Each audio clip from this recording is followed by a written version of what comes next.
Students, as discussed earlier in the beginning of this chapter, it is been proved light has both particle nature and as well as wave nature. It behaves in the form of a wave and also it behaves in the form of particle. Initially, the nature of light is treated to be particle by corpuscular model by Newton. Of course, Newton failed to explain interference and diffraction. So therefore, Young and Fresnel, they added some information to existing wave theory of light, which was proposed by Huygens, and they introduced path difference, phase difference, and frequency of the wave, wavelength of the wave, all the characters they have introduced, and finally they are able to explain interference and diffraction of light successfully using wave nature of light. So therefore, initially light is supposed to be particle, and later light is supposed to be wave nature. Light exhibits wave nature, and electromagnetic wave was introduced by Maxwell. And finally, light, when the same wave nature of light is treated to explain photoelectric effect, we have got a negative result. And Einstein have made some modifications for existing wave nature of light, and he introduced photon picture of light. That is what, using photon picture of light, we can successfully explain photoelectric effect. So this is how development of nature of light has encountered. The nature of light, it is a continuous study where the nature of light is being updated day by day, and finally we are now following both particle nature and as well as wave nature. When light is interacted with macroscopical medium, we treat it in the form of a wave. When the light is interacted with atomic vicinity, in such cases we consider light in the form of a photon. So therefore, dual nature of light tells that whenever it is necessary, light interacts with matter in the form of a wave and as well as particle. Just like how light has dual nature, in the same way, matter do exhibit dual nature. Actually, matter in the sense it is particles, electrons, protons. All matter is made up of building blocks of matter. It is electrons, proton, nucleus. These all combine to form matter. Actually, they exhibit particle nature. An electron, it is treated to be as a particle. Proton, treated to be as a particle. These particles, if light is able to behave in the form of a particle, then the particles can exhibit wave nature. The particles can exhibit wave nature, vice versa. So this led de Broglie to give one hypothesis, which is named under honor of his discovery. It is de Broglie hypothesis, and de Broglie hypothesis tells that particles do behave, or particles exhibit wave nature. That's one important hypothesis made by de Broglie. So when we have seen that radiation has dual behavior, we have seen that light behaves in the form of wave and as well as particle. Likewise, de Broglie in 1924 suggested that the same thing can happen for matter. Matter also can exhibit wave-like structure, wave-like nature, and as well as particle-like nature. So specifically, he proposed that frequency and wavelength can be associated with an electron's energy and as well as momentum. So de Broglie has proposed that the frequency and wavelength can be associated with electrons energy and as well as momentum, and the wavelength associated for the particle is denoted with lambda, called de Broglie wavelength. And we already know that E is equal to Pc, where P is momentum of the photon and C is the speed of the light, and this can be written as h nu, and nu is C by lambda. So we have these equations already learned. Now from here you can just write nu is equal to E divided by h, and nu is equal to C by lambda. We can just write down lambda is equal to h by P from above conclusions. So this lambda is said to be de Broglie wavelength.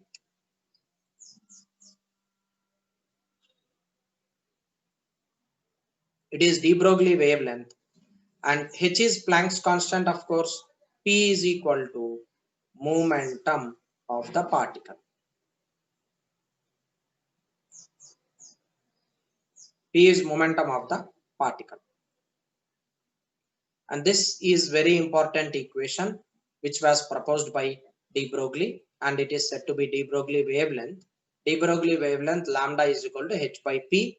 P is momentum of the particle. De Broglie hypothesis can be derived from equation produced by theory of relativity, that is E equal to Pc, from where we can write P is equal to E by C. This is equation number 1. From photoelectric effect, we have equation number 2, E is equal to h nu. From there, h by lambda is equal to E by C. Right hand side of these two equations are same. So you can write P is equal to h by lambda, or lambda is equal to h by P. This is for a photon. Likewise, as for a photon, you can write lambda is equal to h by P, where P is momentum of photon. Remember that. And lambda is equal to h by mv for electron.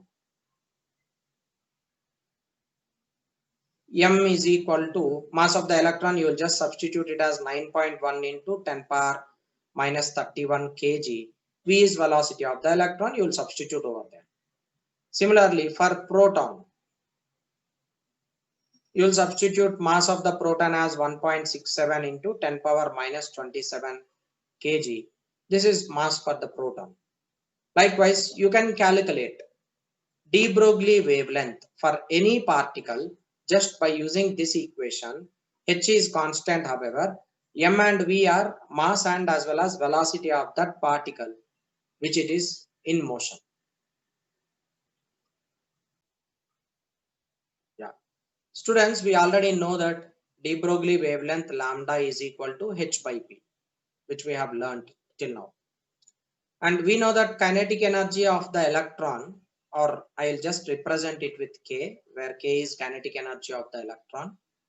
Kinetic energy of the electron can be written as, or kinetic energy of any particle which has mass can be written as P square divided by 2m, where m is mass of the particle. From here, you can write P is equal to under root 2mk, where k is kinetic energy. Now you can substitute P over here. So therefore, I can write lambda is h divided by under root 2mk, where h is equal to Planck's constant, h is Planck's constant, and m is mass of the particle,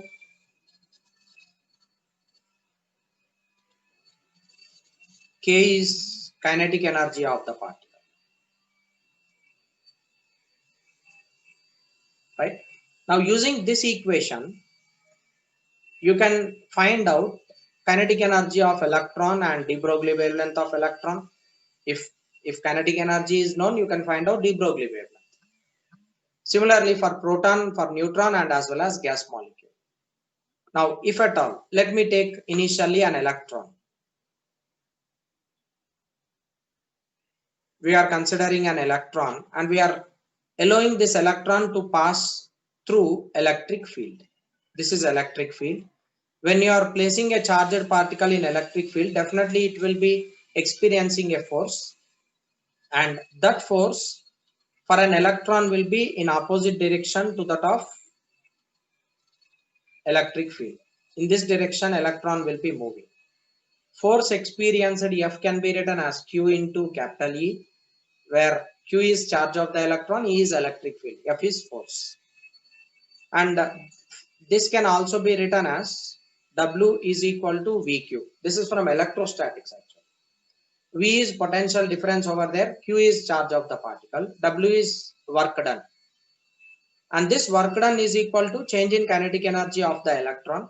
So therefore, you can simply write kinetic energy of the electron is equal to V into Q, where Q is charge of the particle. So I can write for an electron, lambda is equal to H divided by under root 2m into EV, where E is equal to charge of the electron.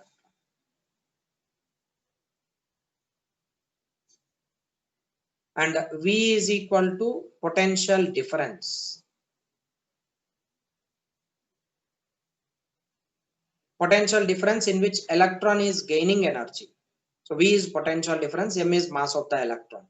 So if you substitute all the values, like H is constant, under root 2me is also constant.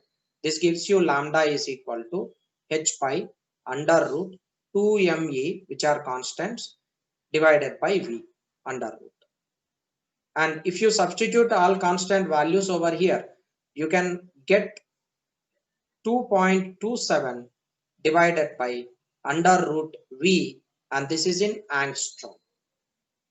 This is de Broglie wavelength for an electron in which it is placed in a potential difference of voltage V.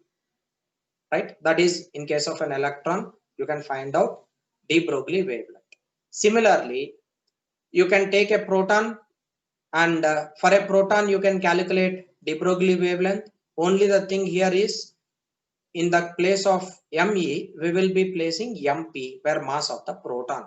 We will be substituting here. Likewise, you can do it for neutron and as well as gas molecules. So this is constant. V is potential difference in which you are placing proton to accelerate.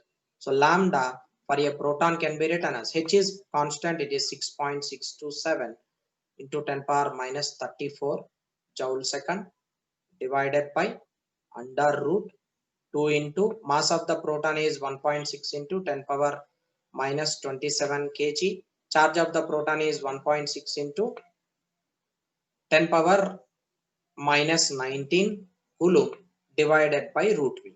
If you evaluate this total, you will be getting for a proton, its value is 0.286 divided by root V, and this is in angstrom.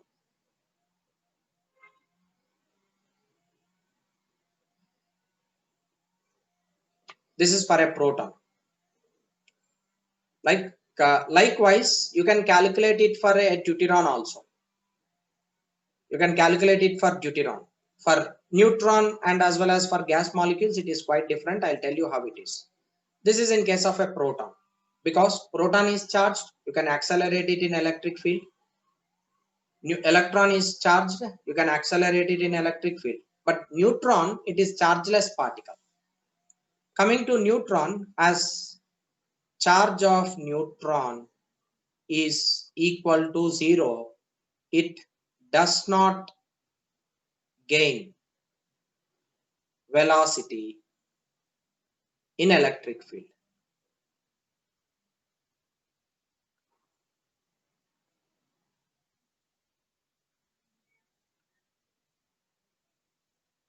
So as it is chargeless particle, it does not gain any velocity, therefore it cannot be accelerated using electric or magnetic fields. Therefore, in order to accelerate a neutron, you should provide some light energy, or you need to provide some thermal energy in order to accelerate it. So if we provide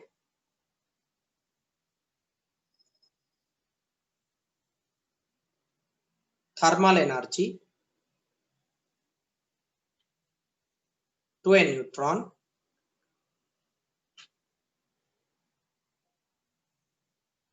it gains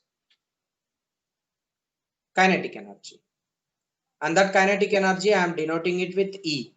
Therefore, you can write lambda is equal to h divided by under root 2m into k, where k is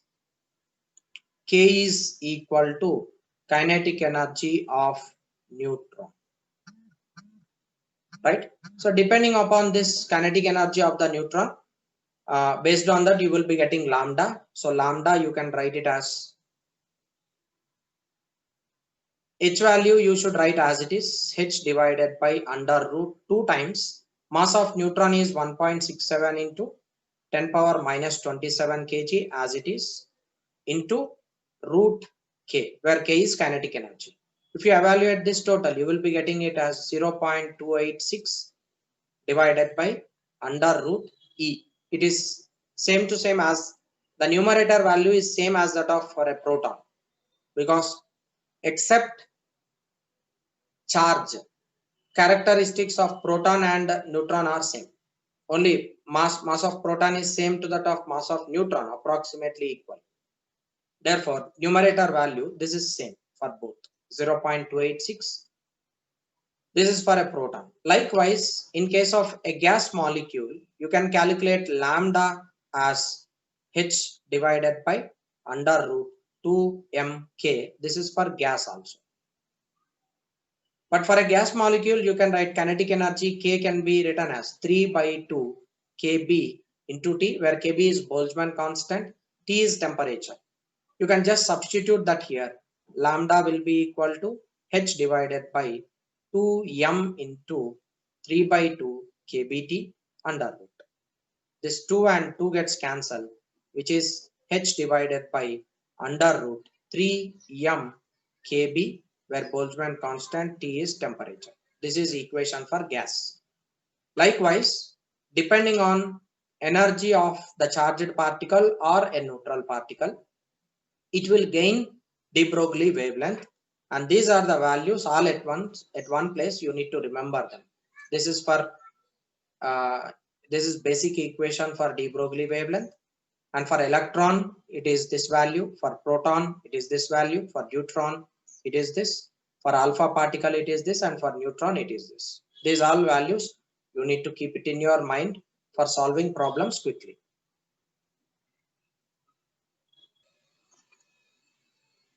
One more important principle used in quantum mechanics is de Broglie's hypothesis.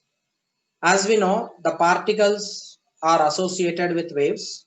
Every electron or proton, those all are particles, and those particles do have some wavelength, and they revolve around the nucleus in the form of a wave. And from there, Bohr have even introduced Bohr's quantization rule, and he have got this equation mvr is equal to nh divided by 2 pi. Using de Broglie hypothesis, he have proved this mvr is equal to nh by 2 pi.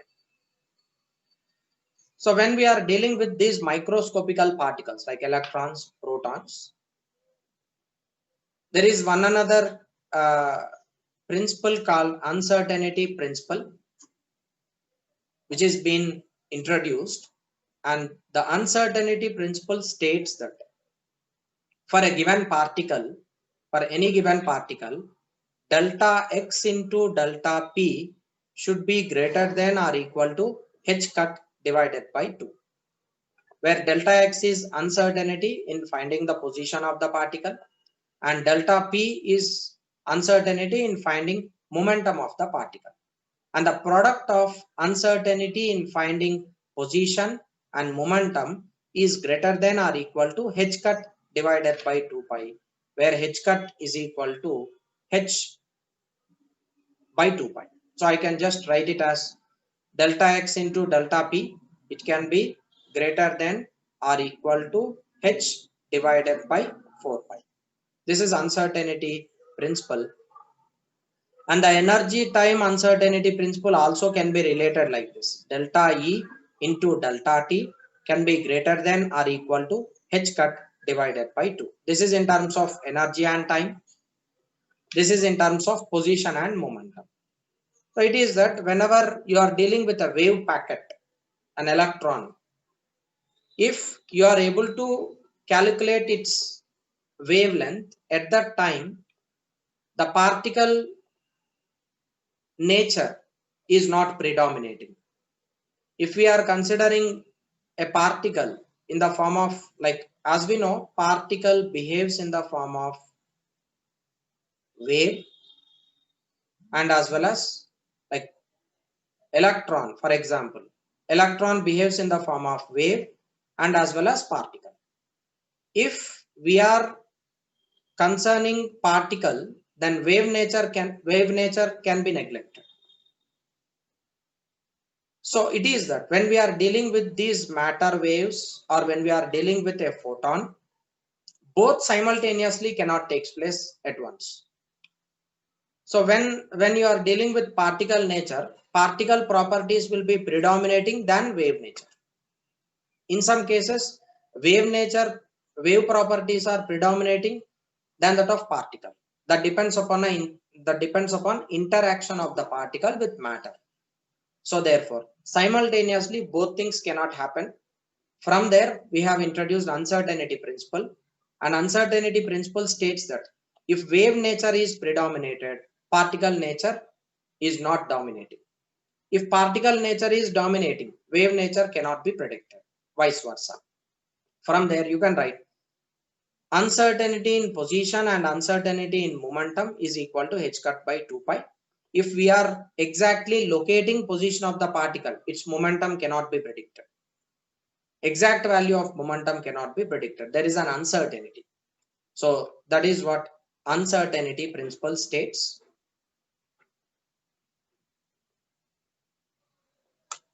I'll show you one simple example based on uncertainty principle.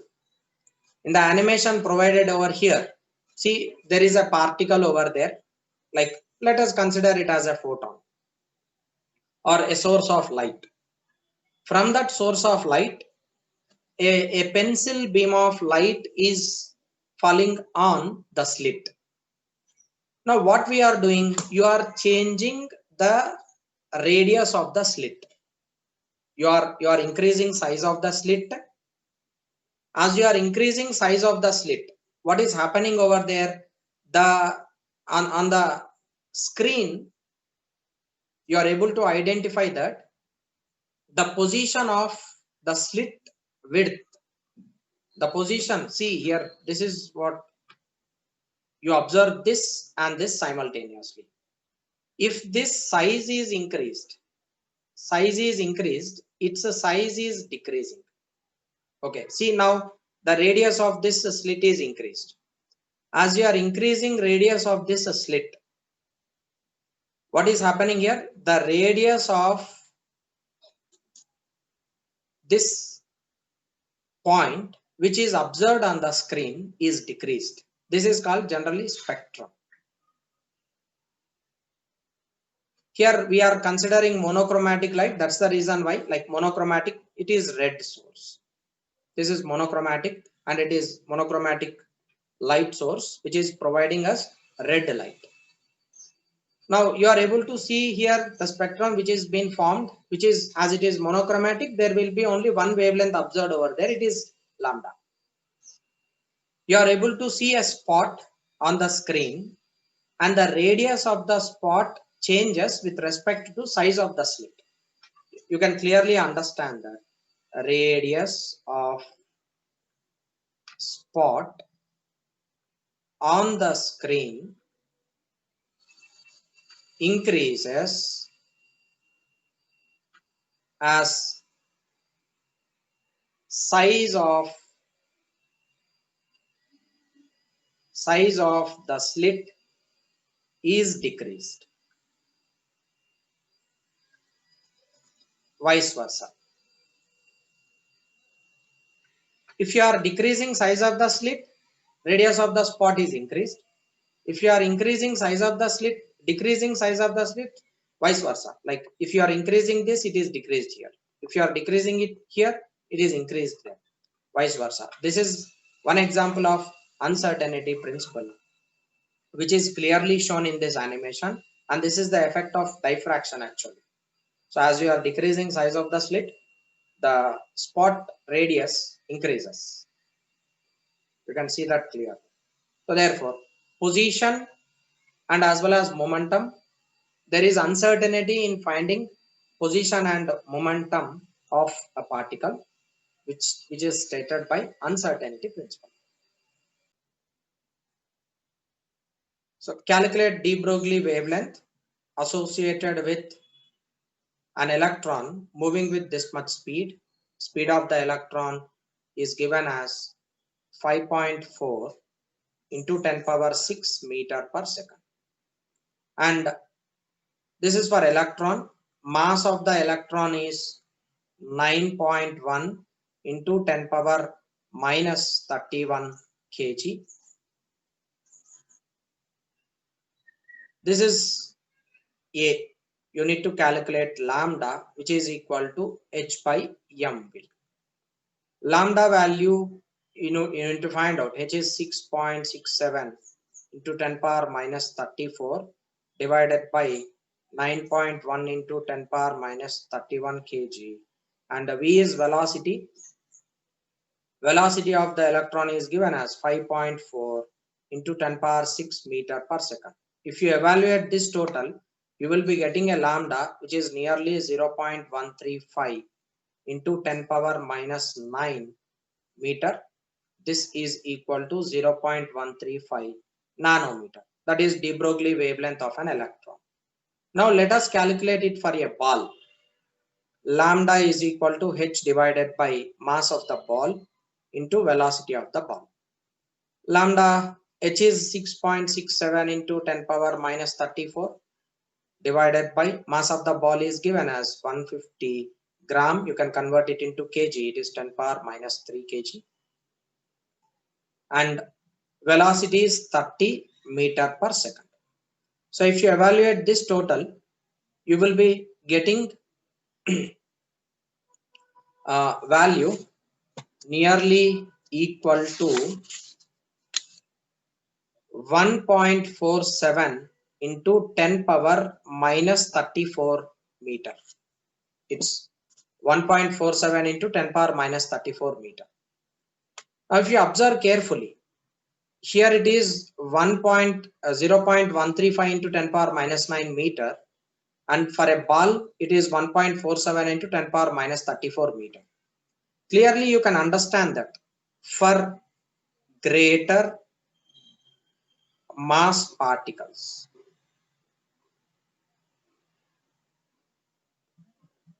wavelength cannot be predominating.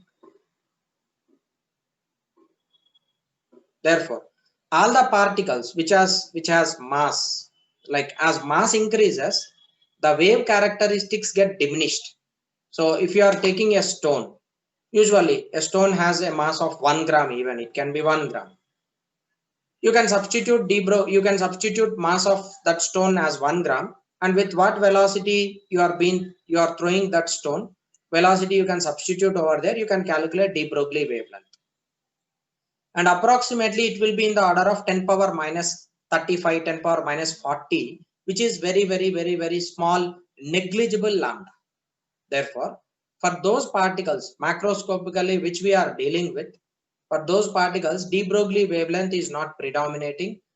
De Broglie wavelength is taken to be equal to 0, right? But when we are considering an electron mass is very small. It's order of 10 power minus 30, minus 31.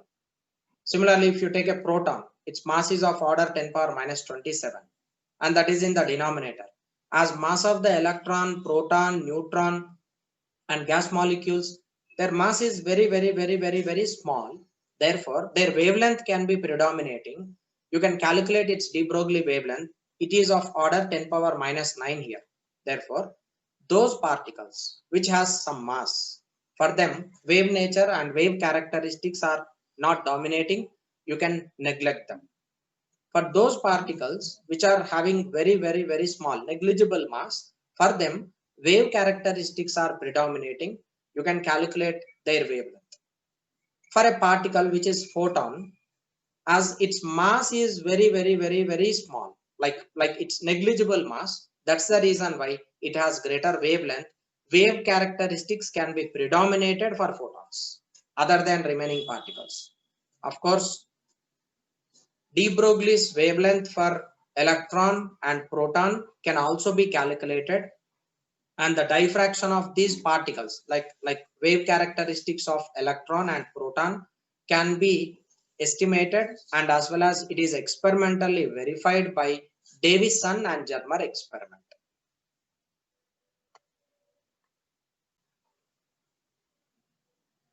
We know for an electron, de Broglie wavelength lambda is 1.227 divided by root V, and it is in nanometer.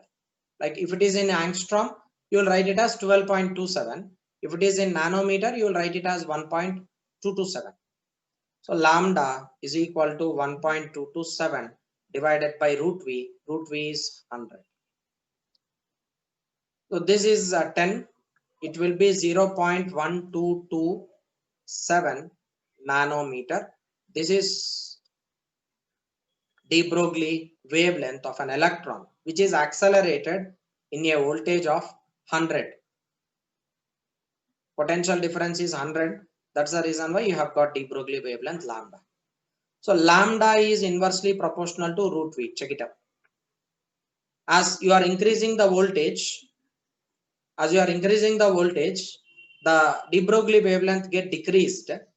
As a result, wave characteristics can be neglected. Lambda value decreases, it means wavelength is decreasing. As wavelength is decreasing, it means that you can consider it as a particle. Wavelength become 0 if V is very high. So if wavelength is equal to 0, it means that particle nature is predominated than that of wave nature.